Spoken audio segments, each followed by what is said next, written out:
नमस्कार, आप देख रहे हैं द पब्लिक वर्ल्ड। मैं सुभाष चौधरी हूं। गुजरात में विधानसभा चुनाव को लेकर चुनाव प्रचार उफान पर है और बयानों के जो बयार हैं वो इतनी तेज गति से बह रहे हैं कि एक दूसरे पर आरोप प्रत्यारोप और शब्दों के चयन में भी सावधानी नहीं बरती जा रही है।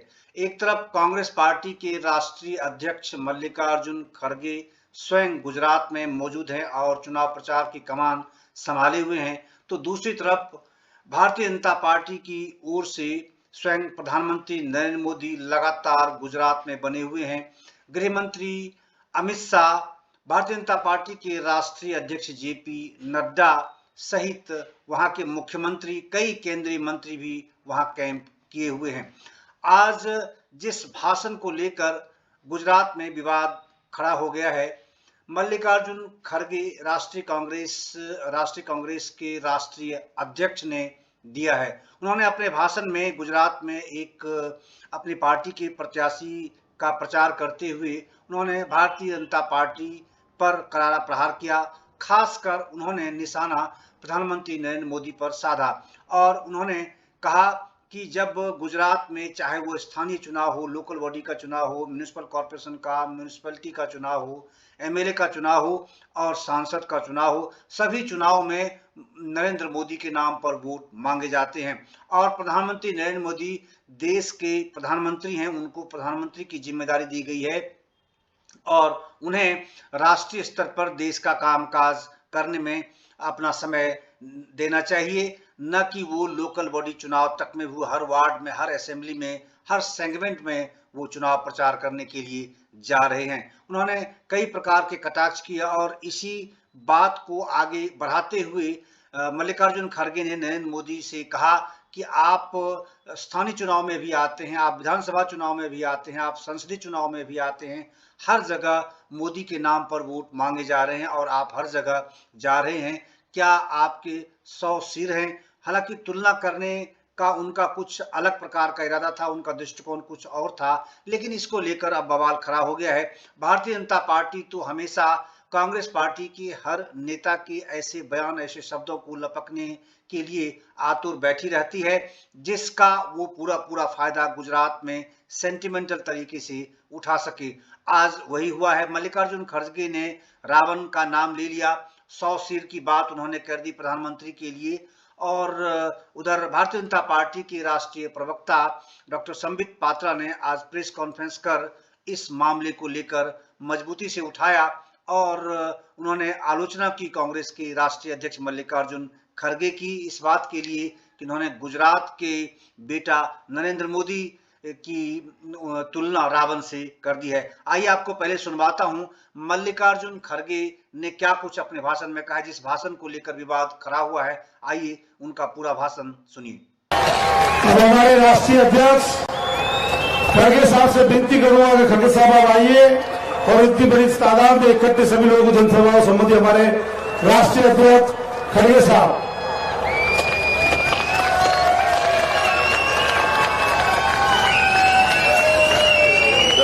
पहले उड़ना लिखा है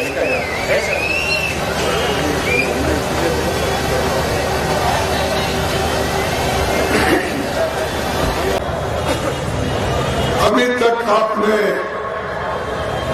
सभी की तकरीरें सुनी है और ये जो गुजरात का चुनाव हो रहा है, इसके तरफ सभी का ध्यान है। सारे देश इस चुनाव के तरफ देख रहे हैं कि गुजरात के लोग सही फैसला लेंगे इस बार या नहीं, इसको देख रहे हैं। और इस बार लोग भी ये तय किए हैं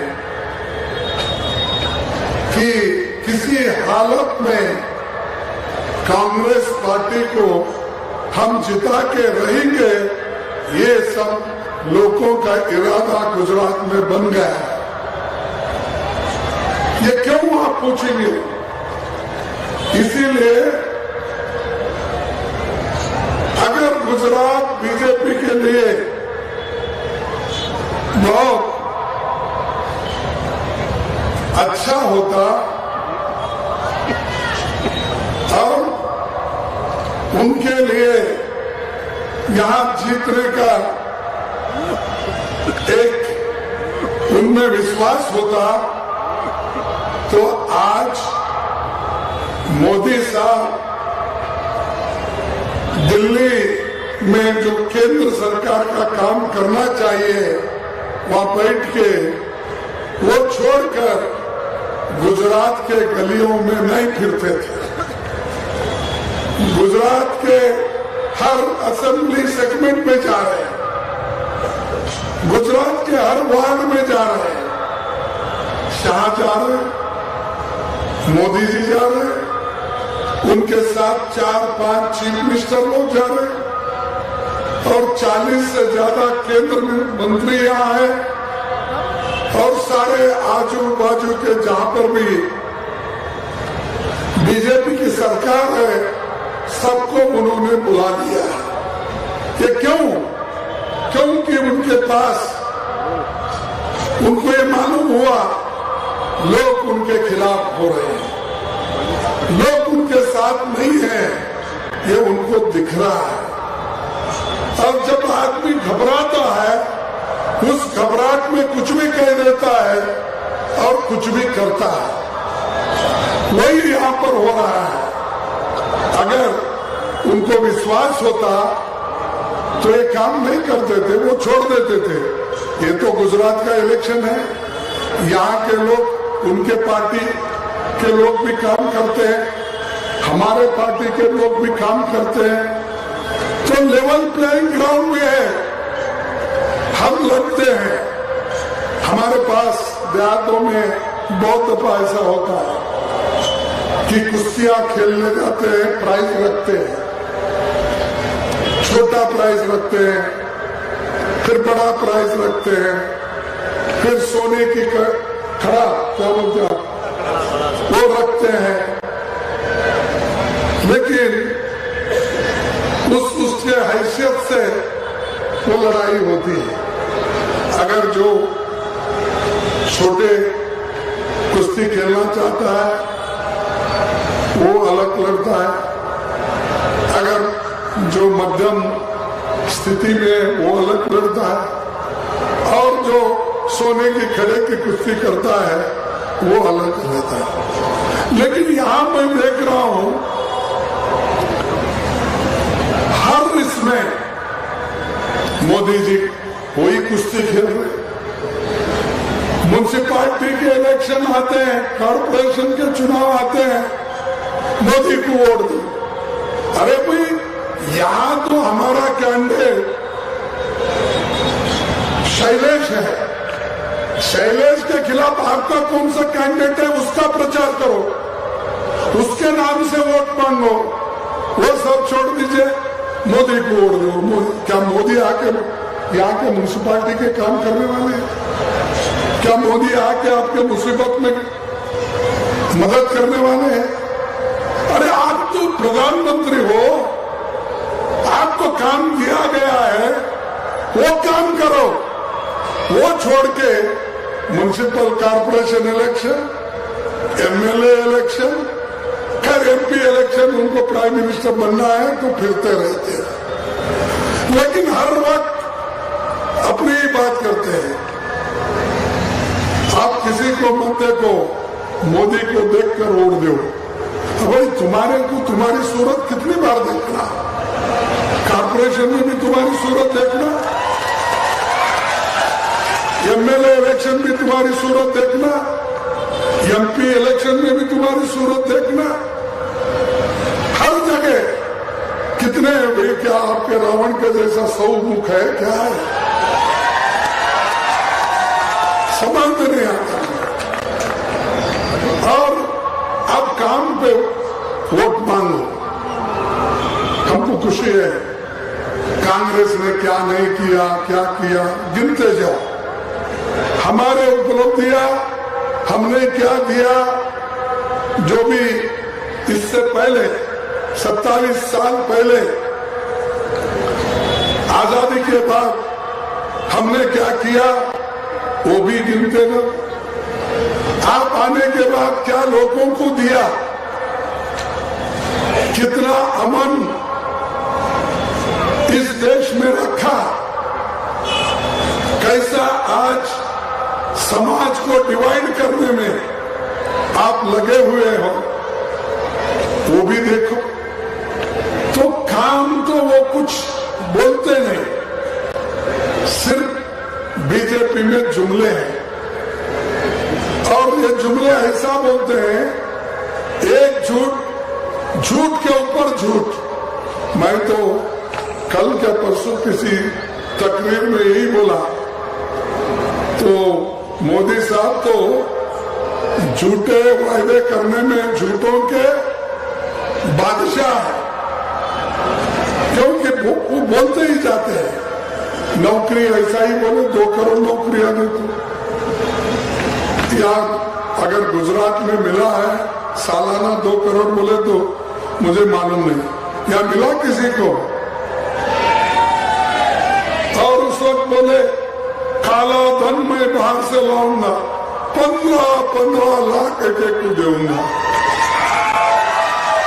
आपको मिला?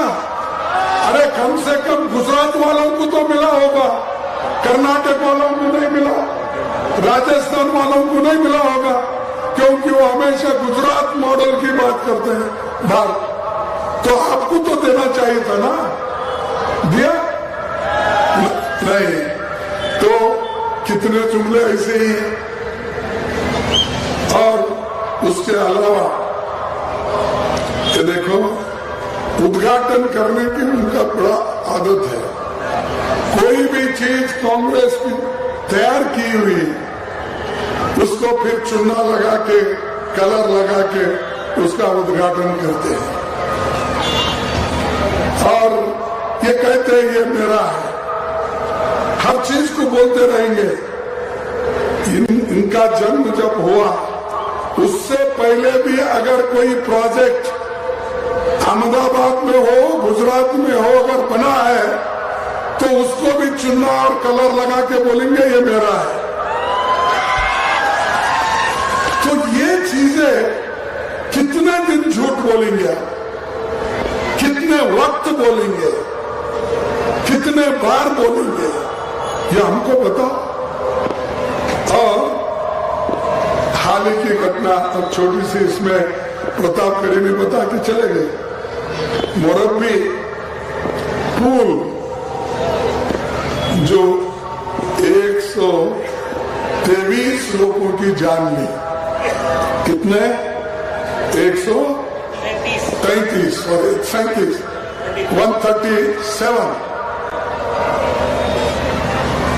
कभी उधर झांक के भी नहीं देखे, लेकिन जब उसको ठीक कर देते हैं तो वो जाकर उद्घाटन कर देते हैं। ये भी उन्होंने उद्घाटन किया था शायद, उसके 5 दिन के बाद ही वो गिर गया। रिनोवेशन, तो रिनोवेशन का भी वही करते हैं, रिपेयर का भी वही करते हैं, रेस्टोरेशन का भी वही करते हैं, हर चीज का इनॉग्रेशन करते हैं। किए 137 लोग मर चुके। कितना कंपेंसेशन उनको आपने दिया, कितने लोगों को जेल में डाला, कितने लोगों के ऊपर आपने FIR किया, क्यों नहीं किया, किस वजह से नहीं किया? क्योंकि वो बड़े बड़े कॉन्ट्रैक्टर, अमीर लोग आपके साथ हैं। उनको कहां पकड़ेंगे? आप तो कभी नहीं पकड़ेंगे आप उनको, और उनको प्रोत्साहन देंगे, नए नए काम देंगे। तो हालत मोरबी में जो लोग मर गए उनकी चिंता उनको नहीं है। नकली शराब इतनी बिकी जाती है यहाँ पर, लोग वो पी पी के मर रहे, उधर उनका ख्याल नहीं, ध्यान नहीं है। ड्रग्स या गुजरात के पोर्ट से आ रहे हैं, वो पकड़ रहे नहीं। ये सब सामान का, कॉमन मैन को उसके ऊपर असर पड़ रहा है, वो आप ध्यान नहीं आपका। और नौकरियों के लिए युवाओं को बोलते कि जगह खाली है, भर्ती करना है तो पेपर पर्चे भरो। बहुत से लोग ये अपना एप्लीकेशन देते हैं, लेकिन 22 बार पेपर लीक हो गए, 22 बार। और गुजरात में 4-5 लाख वैकेंसीज है, आप भर्ती नहीं कर रहे। अगर भर्ती करें उसमें कौन आएंगे? रिजर्वेशन के लिए शेड्यूल कास्ट के लोग जाएंगे, माइनॉरिटी के जाएंगे, बैकवर्ड के जाएंगे, एसटी के जाएंगे। उन सब लोगों को नौकरी नहीं देना, इसी के वजह से आज जो 5 लाख वैकेंसी गुजरात में है वो भर्ती नहीं कर रहे। पूरे देश में 30 लाख वैकेंसीज हैं। कितने? 30 लाख। वो रेलवेज में हो, पोस्ट में हो, टीचर का हो, आर्मी में हो, सिविल आर्मी में हो, ये सब का अगर आप मुआवजा लिए तो कम से कम 30 लाख वैकेंसीज है। और आप तो 1-8 दिन पहले, 1 महीना पहले एक बार देखा पेपर शू गुजरात में दिए, कहाँ दिए मुझे मालूम नहीं, वो मैं टीवी में देखा। 75,000 नौकरियां गवर्नमेंट दे रही है, और उसके सर्टिफिकेट कौन बांट रहे हैं? इस देश के प्रधानमंत्री। अरे भाई, जो काम एक क्लर्क कर सकता है, जो एक डिप्टी सेक्रेटरी कर सकता है, वो ऑर्डर भेजता है अपॉइंटमेंट के। आपकी जरूरत है उसके लिए। आप पहले ये जवाब दो, पहले आप नई नौकरियां देने का वायदा किए थे, वो छोड़िए, लेकिन 30 लाख वैकेंसीज क्यों नहीं भर रहे? क्योंकि अगर 30 लाख वैकेंसीज भरे तो इसमें कम से कम 16 लाख वैकेंसी गरीबों को मिलेगा। वो नहीं चाहते ये भरने के लिए, वो नहीं चाहते कि SC/ST लोग को भरने के लिए, वो नहीं चाहते कि इकोनॉमिकली वीकर सेक्शंस को नौकरी देने का। और ये हमको सिखा रहे हैं। कांग्रेस ने कुछ नहीं किया 70 साल में, सब 70 साल में इन्होंने किए। पैदा होते ही सब काम शुरू ही किए डेवलपमेंट का। थोड़ा तो इस देश को आजादी दिलाने में पार्टी के खिलाफ आप बात करते हो। जो महात्मा गांधी जी गुजरात से आते हैं, सारी दुनिया आज उनकी तारीफ करती है। वो हमारे राष्ट्रपिता है, वो आजादी दिलाए, उनका याद नहीं करते। उनका याद अब कभी भी नहीं करते, लेकिन गोडसे का याद करने में आप कभी भूलते नहीं। आज यूपी में उन्हीं की सरकार है, वहां गोडसे की फोटो लगा के हाथ डालते हैं। गांधी जी को, नेहरू जी को गालियां देते हैं, लेकिन कभी RSS बीजेपी गांधी जी की फोटो लगाकर अपने ऑफिस में पहले पूजा भी नहीं करती थी, याद भी नहीं करती थी और देखती भी नहीं थी।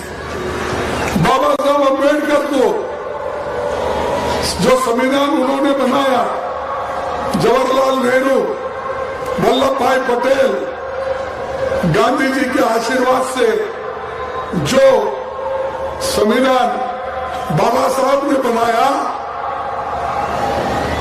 उसके बारे में भी आप अलग बात करते हो।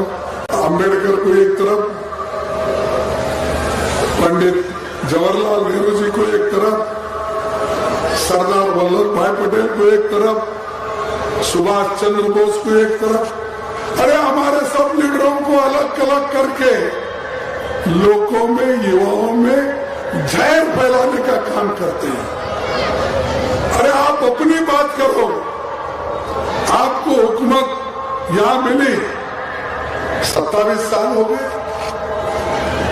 और सेंटर में आपको प्रधानमंत्री का पद मिला, अब 9 साल से आप वहां हो। कम से कम यहां 13.5 साल उन्होंने चीफ मिनिस्टर रहे, सेंटर में आज 9 साल हो गए, 22 साल करीब करीब। अगर 22 साल में आप गुजरात को ठीक नहीं कर सकते, यहाँ के युवाओं को नौकरी नहीं दे सकते, यहाँ के इन्फ्लेशन को कम नहीं कर सकते, गरीब लोगों को मिलने वाले चीजों का कीमत घटा नहीं सकते, पेट्रोल के दाम नहीं घटा सकते, डीजल के दाम नहीं घटा सकते, सिलेंडर के दाम घटा नहीं सकते, तो फिर काहे को आप वहां पर बैठे? क्यों बैठे भाई? सिर्फ तालियां बजाने को? भाई और भाई आप करके दिखाओ। इसीलिए तो हम हमारा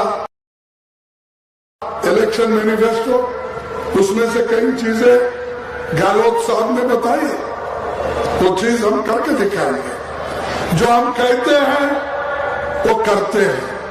हमने कहा था, सोनिया गांधी जी ने कहा था कि गरीबों को मैं भूखे मरने नहीं दूंगी, मैं फूड सिक्योरिटी एक्ट लाकर हर एक को पेट भरने के लिए मैं अनाज दूंगी, तो हमने दिया। जिसको काम नहीं है, नरेगा में काम देने का हमने काम किया। जो बच्चे सरकारी स्कूल में जाते हैं या दूसरे स्कूल में जाते हैं, उनको वहां पर एजुकेशन ठीक नहीं मिलता था, तो कंपलसरी एजुकेशन एक्ट लाए। वो एक्ट लाने के बाद आज बहुत से बच्चों को एडमिशन्स मिल रहे हैं। इसी तरह से हमने हर चीज जो हमने वायदा किया था उसको निभाया। किसानों का कर्ज माफ करने का सोनिया गांधी जी, मनमोहन सिंह जी मिलके 72,000 करोड़ किसानों का कर्ज माफ किया। आप क्या कर रहे? कभी भी पूछे तो मैं बहुत कुछ किया, अभी कर सकता हूं। अरे बहुत कुछ दिखाओ तो सही, कौन से काम आपने किया? आज आप अगर आंकड़े देखेंगे, ह्यूमन इंडेक्स क्या कहते हैं उसको हिंदी में, जो मानवीय, हाँ, मानव सूचकांक, यानी उसमें तो मनुष्य के लिए, यानी हर बच्चों के लिए उनको पोषण जो किया जाता है, प्रोटीन जो मिलता है, सबसे कम अगर कहाँ मिलता है बच्चों को पौष्टिक आहार, तो वो गुजरात में मिलता है कुपोषण का। आप देखिए इंडेक्स निकाल के पूछिए, अगर आए तो सबसे कम कदम के बच्चे अगर कहाँ पैदा हो रहे, वो गुजरात में होगा। और 28,000 टीचर्स वैकेंसी खाली है, तो बच्चे कैसे पढ़ेंगे भाई? 20,000 क्लासरूम बनना है, ये सब कुछ नहीं दे रहे। बात कर रहे हैं कि हम आगे बढ़ रहे हैं, आगे हम बुलेट ट्रेन लाएंगे। कहाँ है भाई बुलेट ट्रेन आपकी? आप वायदा करके तो 6-7 साल हो गए, आपकी बुलेट ट्रेन अभी नहीं भाग रही। जो पैसे लाकर जनता की भलाई के लिए, अच्छाई के लिए उसका उपयोग करना चाहिए। आज चंद लोगों के जेब में वो पैसा जा रहा है। और एक बात मैं बताना चाहता हूं,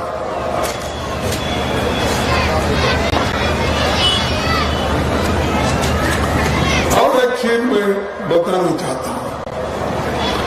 जो पंडित जवाहरलाल नेहरू जी ने बड़े बड़े कारखाने बनाए थे इस देश में, पब्लिक सेक्टर्स, एयरपोर्ट्स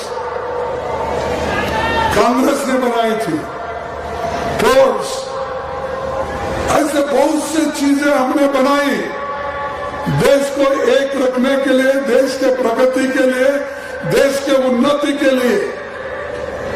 बड़े बड़े कॉलेजेस खोले, एम्स जैसे सेंटर खोले, ITI खोले, सब चीजें हमने की। लेकिन अब आप क्या कर रहे हो? एक एक करके अपने दोस्तों को बेच रहे हो। वो देश दोस्त लोग खाकर मोटे हो रहे हैं और बच्चे कुपोषण से दुबले हो रहे हैं। यही नीति है आपकी। तो इसलिए दोस्तों, इस बार कांग्रेस पार्टी को आप हुकूमत में लाइए। हमारा हमको एक बार चांस दो। उनको तो 27 साल से आप देख रहे हो, हमको सिर्फ एक बार 27 साल के बाद तो एक बार चांस देखो।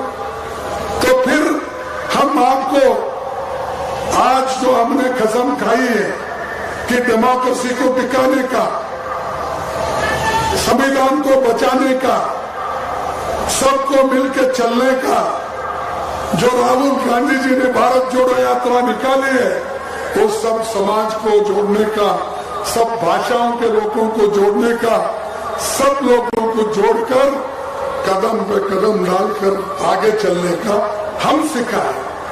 आप क्या सिखा रहे हो? लोगों को तोड़ने का।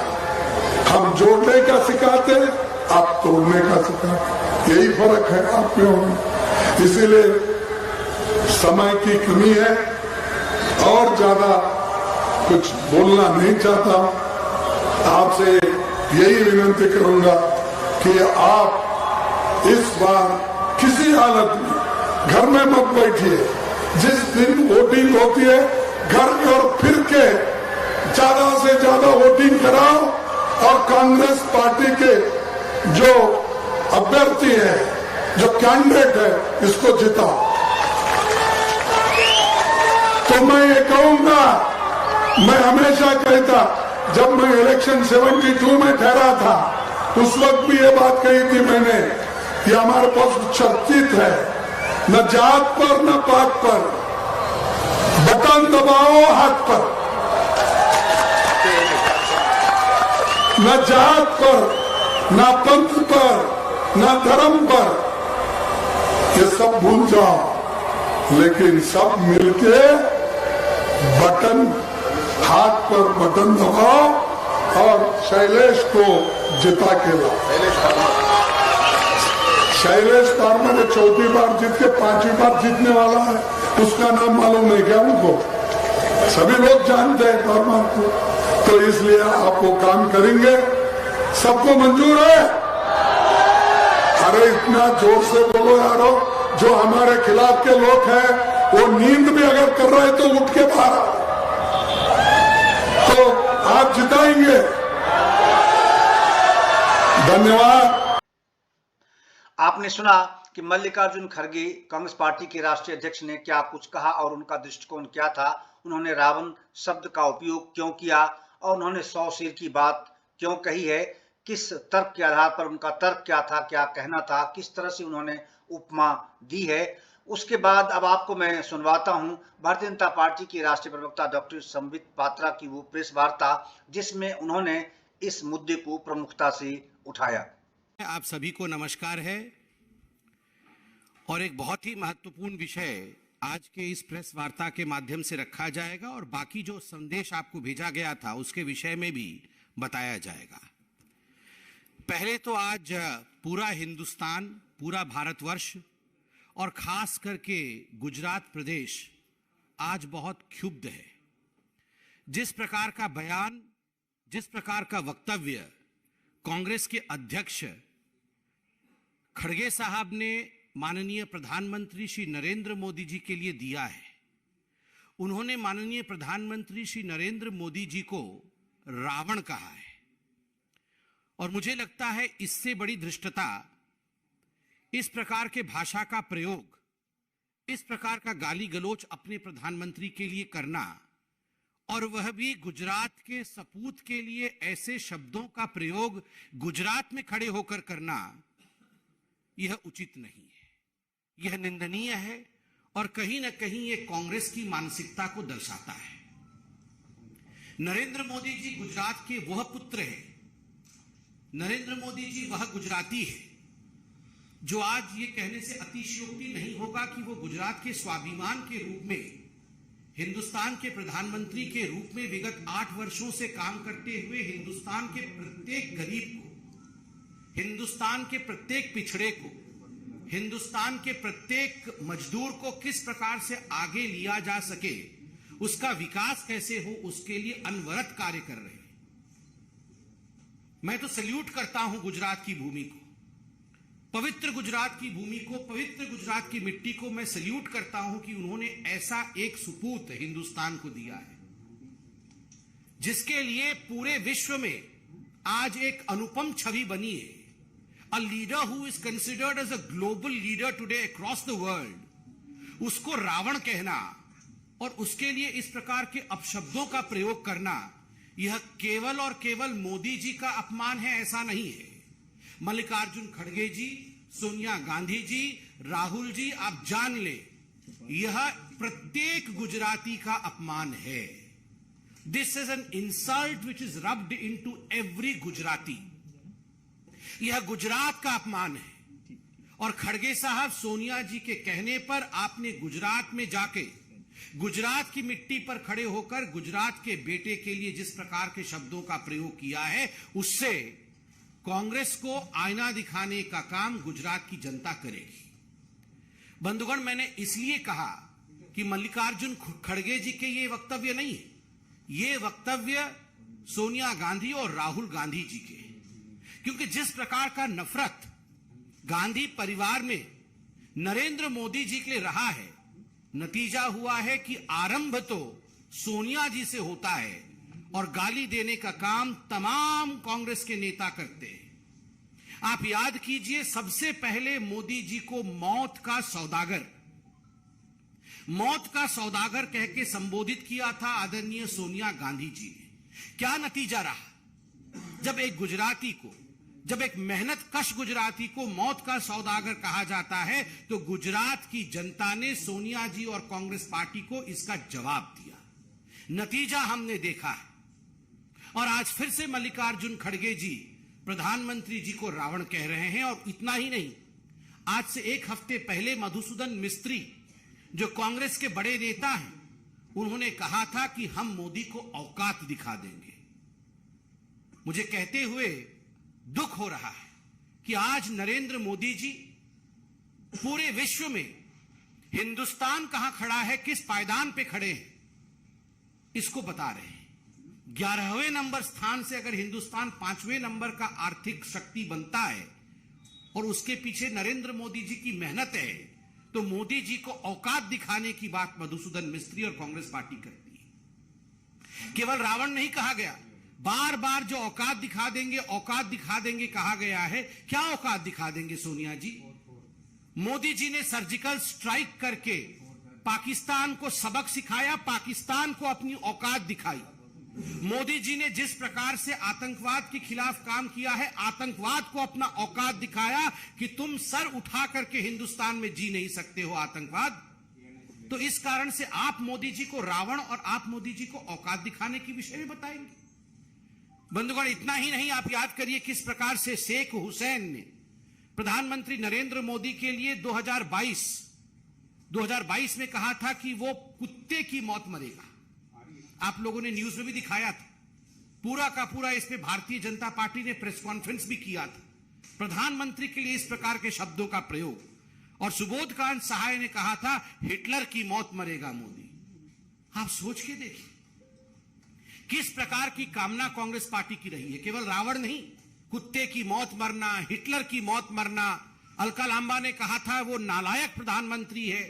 ठीक उसी प्रकार मोदी जी के लिए नाना पटोले ने कहा था कि मोदी को मार भी सकता हूं।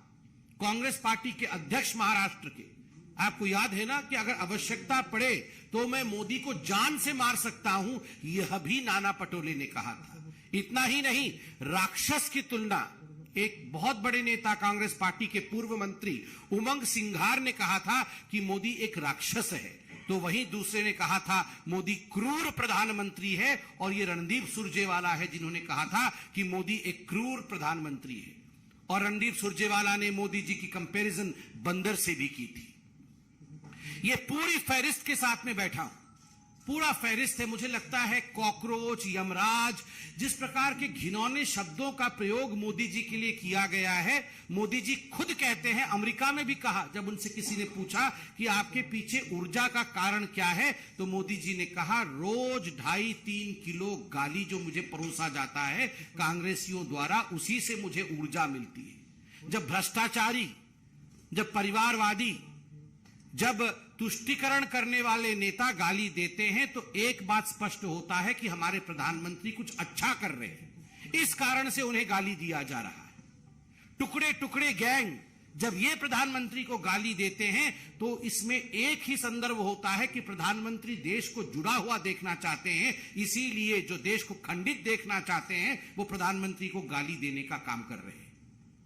बंधुगण, आज भारतीय जनता पार्टी प्रत्येक गुजराती से हाथ जोड़ के अपील करती है कि आप सभी याद रखिए, प्रधानमंत्री नरेंद्र मोदी देश के प्रधानमंत्री हैं। उनको रावण कहना, रावण का अर्थ होता है जो सत्य का अपहरण करता है। रावण का अर्थ होता है जो पवित्रता का अपहरण करता है। रावण का अर्थ होता है जो पाप का साथ देता है, धर्म का साथ नहीं देता। प्रत्येक गुजराती से आज हम ये अपील करते हैं कि जिस पार्टी के मुखिया ने इस प्रकार के शब्दों का प्रयोग गुजरात के स्वाभिमान के लिए, गुजरात के बेटे के लिए, गुजरात के सपूत के लिए किया है, प्रत्येक गुजराती उनके खिलाफ खड़े हो जाए। प्रत्येक गुजराती कांग्रेस पार्टी को सबक सिखाए और 100% गुजराती घर से बाहर निकलकर वोट करें। 100%।